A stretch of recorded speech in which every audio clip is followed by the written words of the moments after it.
All right, chemistry, let's pick it up on chapter 3, section 4, talking about percent composition. Again, this is something that you went over in general chemistry. We're just going over this again as a review, but this is something you will need to be able to do for the exam. What I'm looking for you to be able to do: justify the observation that the ratio of the masses of the constituent elements in any pure substance of that compound is always identical on the basis of the atomic molecular theory. Again, Dalton's jazz from last chapter. Then select and apply mathematical relationships to mass data in order to justify a claim regarding the identity and or estimated purity of a substance. And then calculate the percent composition due to specific elements for a given compound. Here we go. So the percent composition for chemical formulas refers to the proportion of the constituent elements expressed as a number of grams of each element per 100 grams of the compound. You've seen both of these forms before. If I give you something like H2O, I'm asking you what percent of H2O is hydrogen, what percent of H2O is oxygen. You can ask that question for any compound, the constituent elements being hydrogen or oxygen for that example. Now, the reason that 100 grams is so convenient, or let's start with is possible, is because we're talking about percentages. A percent has no actual sample size. Regardless of the sample that you take, it could be, just a few AMU, it could be tons of that sample. The percent of a particular element is always going to be the same. And so what that allows us to do is pick whatever sample size we want. And so we can pick a very convenient number if one exists, and 100 grams is that convenient number. So let's look at the process of calculating the percent composition of butane. Butane is a hydrocarbon, is C4H10. So first goal here, we're going to convert whatever is in butane into masses of those constituent elements. There are two constituent elements here, carbon, hydrogen. We're going to come up with a mass of carbon and a mass of hydrogen. Again, we are going to assume 100 gram sample, and so we are going to come up with a percentage of that 100 gram sample. So C4H10, how many moles of carbon are in 1 mole of butane? Well, there are 4. It's C4. We're going to convert the moles of carbon into grams of carbon using the molar mass of carbon for that conversion factor. For hydrogen, there are 10 moles of hydrogen in 1 mole of butane. So we're going to take our 10 moles of hydrogen, we're going to use the molar mass of hydrogen as a conversion factor, and we are going to get a mass of hydrogen. Here it's 10.079 grams of hydrogen. Now we have two different masses, a mass due to carbon, 48.044 grams, and we have a mass due to hydrogen, 10.079 grams. If we combine those, that is going to be the molar mass of butane. Butane, C4H10, is 58.123 grams per mole. So 1 mole of butane is going to have a mass of 58.123 grams. And so if I'm going to try to find out what percent of that mole, at 58.123 grams, is carbon, I'm simply going to take the mass due to carbon. I'm going to divide that mass due to carbon by the mass of butane. Similarly, for hydrogen, and there is a typo down here. This 10.079 grams. This should be an H right here. This is hydrogen. I'm not sure why this is a typo. Not my fault. I stole this picture. Don't blame me. 10.079 grams of carbon. We're going to, again, divide that by the total, because, again, the mass percentage composition due to each of its constituent elements. And so we're going to end up, after we multiply these by 100%, but turn them into percentages, we're going to have 82.66% carbon and 17.34% hydrogen. So I have a concept check here. I want you guys to work this out on your own. Go ahead and press pause if you need to. But we're going to assume a 100 gram sample of each of these substances. There are 4. So you're going to do this 4 different times, once for each of the substances. I want you to rank each of these substances from lowest to highest, but based on the percentage due to oxygen. So whoever has the highest percent due to oxygen, that's number one. Okay, and then on down, so highest to lowest. So again, assume a 100-gram sample, a 100.0 gram sample, rank them from highest to lowest. Go ahead and press pause if you need to, because here come the answers. Proper order is going to be water first. Oxygen is actually 88.81% of water. CO2 is second. Oxygen makes up 72.71% of carbon dioxide. We have this alcohol here, C3H6O2. That's 43.20% oxygen. And then lastly, we have N2O. It's going to be 36.35% oxygen. Now I have a few concept checks here. I'm not going to give you the answers. Again, press pause. Please work these out on your own, but you're going to need to check either with your classmates or myself through some other avenue in order to get those responses. Moving on to Section 5. Objectives. Select and apply mathematical routines to mass data to identify or infer the composition of pure substances and or mixtures. Use data from synthesis or decomposition of a compound to confirm the conservation of matter and law of definite proportions. Then determine empirical formulas from mass percent composition. Okay, we just went over how to do mass composition. Now we need to gain empirical formulas from that. And then relate molecular formulas to empirical formulas using molar masses. Here we go. You can actually reverse the process of finding the percent composition. We started with a sample, and then we worked out the percentages. We can start with the percentages and go the opposite way if we want to. And the reason we want to is what data are we presented with. So first, we use the percentage or mass of each element to find the moles of each element. Then we can obtain something that's called the empirical formula by finding the smallest whole number ratio of moles of each of those constituent elements. Okay, so if it's a hydrocarbon, just made of carbon and hydrogen, we're going to find the smallest whole number ratio of carbon to hydrogen.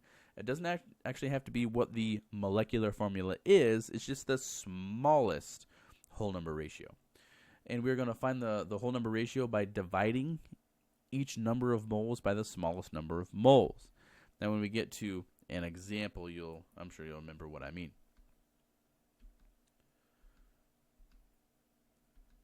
Let's see. So a molecular formula is a simple integer multiple of the empirical formula. Now that integer multiple can be 1. It is possible for the empirical formula to be exactly the same as the molecular formula. It isn't always, but it is possible. But in that case, the integer multiple is 1. It can be 1, 2, 3, 4, 5, and on and on and on, but it's going to be a whole number, an integer. So an empirical formula, for example, of CH2 means that the molecular formula is either CH2, right? Because if it's, the integer is 1. If the integer is 2, the molecular formula could be C2H4. If it's 3, it could be C3H6. If it's 4, it'd be C4H8, and on and on and on. So we find the molecular formula by taking the molecular formula mass, and again, this is going to have to be given to you by the problem. Okay, you're not going to deduce this from any data. You're just going to be given this, and you're going to divide that by the formula mass of the empirical formula. That you're probably going to end up having to calculate throughout the course of a particular problem.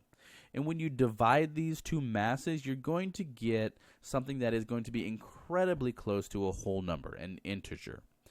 Whenever you get that integer, you're simply going to multiply each subscript in the empirical formula by that integer. Bam, that is your molecular formula. So, taking the mass percent of an element, we're going to take the mass percent is equal to the mass of that element in the compound divided by the mass of the whole compound multiplied by 100%. We've already seen that. So let's remember that and go into our concept check. And again, I'll give you the answer here, but press pause so you can try this on your own, because here comes the answer. So for iron and iron 3 oxide, meaning this is Fe2O3, if I'm trying to find the mass percent of iron in this compound, I'm going to set up something like this. Well, I look at the periodic table. mass of iron is 55.85 grams. Why do I multiplying it by 2? Well, there are 2 iron atoms in this molecule, so I'm multiplying that by 2. The mass due to iron. There are 2 atoms of iron here, and so we're going to multiply that by 2. We're going to divide that by, again, 2 times the 55.85 because there are 2 iron atoms, but then 3 times 16.00 because that's the mass of oxygen. The denominator here is the mass of the entire compound, the mass of 2 iron atoms and the mass of 3 oxygen atoms added together. So that ends up being 111.70 divided by 159.70. I'm going to multiply that by 100% because, again, if I just did that, it would be a decimal, but I get 69.94%. Whoop, too fast. You didn't see that. This is another concept check where I'm giving you the answer. Phenol, a general disinfectant, has a composition 76.57% carbon, 6.43% hydrogen, and 17.00% oxygen by mass. Determine the empirical formula. Go and press pause so that you can try this on your own. Here comes the response. It's C6H6O. Now here's your concept check with no answer. I'm not going to give you this in this, or the answer to this in this PowerPoint show. You're going to have to check with your classmates or myself through some other avenue to double check your work. But again, please work out this problem. Here's a concept check where I will give the answer. The composition of adipic acid is 49.3% carbon, 6.9% hydrogen, and 43.8% oxygen by mass. The molar mass of the compound is found to be 146 grams per mole. We should find 2 things. What is the empirical formula? What is the molecular formula? So go ahead and press pause so you can generate your own response, because here come the solutions. So the empirical formula ends up being C3H5O2. And we find when we calculate the mass of C3H5O2 that it ends up being half of this 146 grams per mole. And because it's half, we're going to multiply it by 2. So we're going to take each of these subscripts, the 3, the 5, and the 2. We're going to multiply them by 2. So the molecular formula of adipic acid is C6H10O4.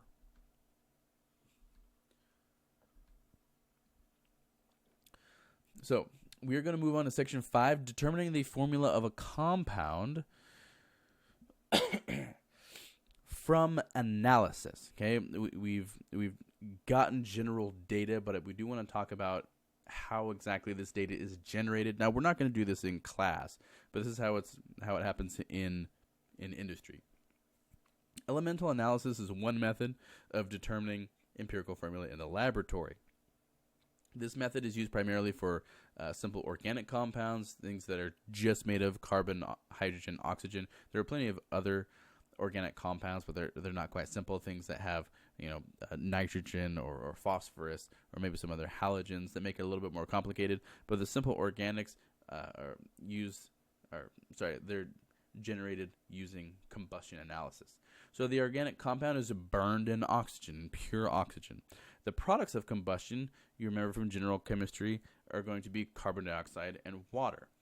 Because those are the 2 products of the combustion of an organic compound, we can take the masses of the carbon dioxide generated and the H2O generated, and we can mass those, and we can stoichiometrically figure out exactly how much carbon we started with and exactly how much hydrogen we started with, because we're burning these, we're combusting these in O2, meaning we're not adding any carbon, we're not adding any hydrogen. Whatever carbon or hydrogen that we have in the products must have been present in the reactants, and so we can figure out one from the other.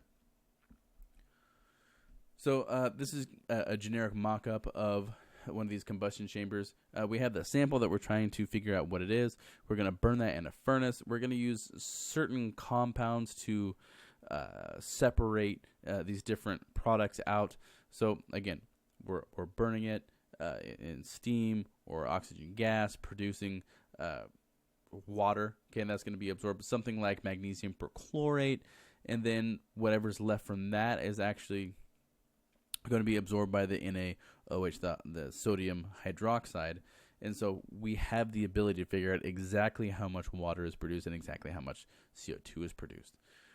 Now we know this because stoichiometry helps us out. If our sample were something like CH3OH, every 2 molecules of C3OH are going to give us 2 molecules of CO2. So if we have 2 molecules of CO2 as a product, we know that we had 2 molecules of this C3OH to start with. Same thing with the water. If we end up with 4 molecules of the water, that means that our sample must have been something like C3OH. Again, stoichiometric calculations allow us to carry this out. So I have a concept check here for you. I'm not going to give you the answer here. Please press pause so you can try this on your own. I'm not going to give you the answer. You're going to have to check with your classmates or myself through some other avenue. Burning a 0.1000 gram sample of a carbon-hydrogen-oxygen compound in oxygen yields 0.1953 grams of carbon dioxide and 0.1000 grams of H2O. A separate experiment shows that the molecular mass of the compound is 90 U, or AMU. Determine the mass percent composition, the empirical formula, and the molecular formula of the compound. All right, section 6, chemical equations. What I'm looking for you to do in this section is apply the conservation of atoms to the rearrangement of atoms in various processes. Basically, make sure on the left side of the reaction arrow and the right side of the reaction arrow, you have the exact same number of each type of atom. Translate among macroscopic observations of change, chemical equations, and the particle views, and then balance chemical equations and construct stoichiometric factors from them. Here we go.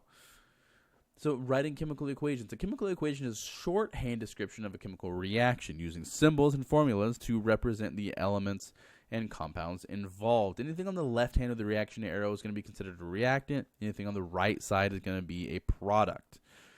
We're also going to include, if we have access to this data, sometimes we don't, but we really appreciate it when we do, the states of phase, solids, gases, and liquids.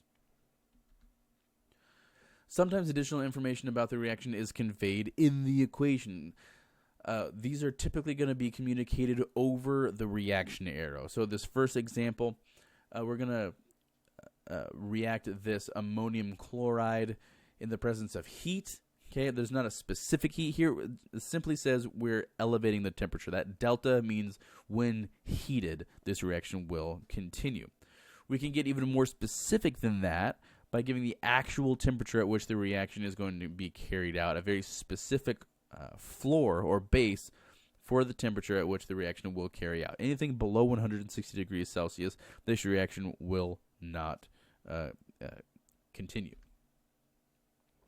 We're going to finish up with section 7. This is a balancing chemical equations.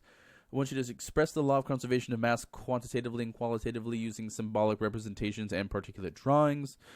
Apply the conservation of atoms for the rearrangement of atoms in various processes. Same things that you've been doing up until now. Translate among macroscopic observation of change, chemical equations, and particle views. And then balance chemical equations and construct stoichiometric factors from them.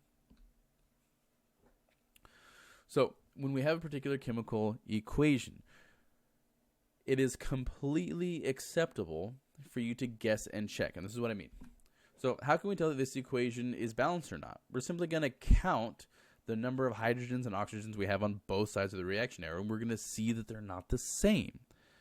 And we're going to guess and check if need be, right? If you memorize some of these equations and it makes it a little bit easier for you, that's fine. But if we need to, on the exam, we're simply going to change the coefficients of these equations until we get the correct balanced coefficients. Now, the only thing that we can change here is the coefficients themselves. We do not get to change the equations. We do not get to change the formulas of the products, because what we're doing there is we're changing what species take place there. You don't get to change the elements present, and you don't get to change the subscripts. So remember that. That's very important. You only get to change the coefficients. Let's get these on here. So guidelines for balancing chemical equations. If an element is present in just one compound on each side of the equation, try balancing that element first, because it's going to be the easiest one. Balance any reactants or products that exist as free elements last, because those are basically free, and you'll see what we mean when you get a couple of practice problems in. In some reactions, certain groupings of atoms, such as polyatomic ions, remain unchanged. In some cases, treat these groupings as units. That's just a tip, things that can make it easier for you in the long run. And at times, an equation can be balanced by first using a fractional coefficient. But again, the coefficients have to be whole numbers. The fraction is then cleared by multiplying each coefficient by a common factor.